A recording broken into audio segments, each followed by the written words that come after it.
புதுச்சேரியில் முருகா திரையரங்கம் சிக்னலில் உழவர்கரை நகராட்சி சார்பில் சுவர்களில் விழிப்புணர்வு ஓவியங்கள் வரையும் நிகழ்வு நடைபெற்றது. புதுச்சேரி உழவர்கரை நகராட்சி பகுதிகளுக்கு உட்பட்ட சாலைகள், காலி மனைகள் மற்றும் கால்வாய்களில் குப்பைகள் கொட்டுவதை தவிர்க்குமாறு பொதுமக்கள் மற்றும் வியாபாரிகளுக்கு கோரிக்கை விடுக்கப்பட்டு வருகிறது. மேலும் பூங்கா, ஏரி, குளங்கள், திடல்கள் ஆகிய இடங்களில் சிறப்பு துப்புரவு பணி மூலமாக தூய்மை செய்யும் பணிகள் நடத்தப்பட்டு வருகிறது. நகராட்சி சுகாதார பணியாளர்கள் அடங்கிய குழு ஒன்று அமைக்கப்பட்டு முக்கிய சாலைகள் மற்றும் பொது இடங்களில் குப்பை கொட்டுவதை தடுக்க தொடர் நடவடிக்கை எடுக்கப்பட்டு வருகிறது.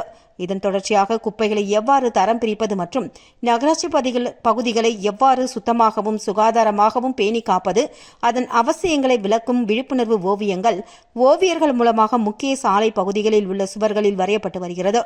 இந்நிலையில் முருகா திரையரங்கம் சிக்னலில் கலைமாமணி ஓவியர் முனுசாமி, நுண்கலை ஆசிரியர் ஓவியர் காந்தி கண்ணன், ஓவியர் தினேஷ் சக்திவேல் மற்றும் சுகுமாரன், சிவபாலன் உள்ளிட்டோர் கலந்து கொண்டு பல்வேறு ஓவியங்களை வரைந்தனர். அது மட்டுமின்றி சுவரொட்டிகள் ஒட்டுவதை தடுத்திடும் வகையில் இந்த நடவடிக்கை மேற்கொள்ளப்பட்டுள்ளது என்பதும், மேலும் கொசு உற்பத்தியை தடுக்கும் வண்ணம் புதுவை சுகாதாரத்துறை உடன் இணைந்து புகை மற்றும் கொசு மருந்து நகராட்சி முழுவதுமாகவும் தெளிக்கப்பட்டு வருகிறது.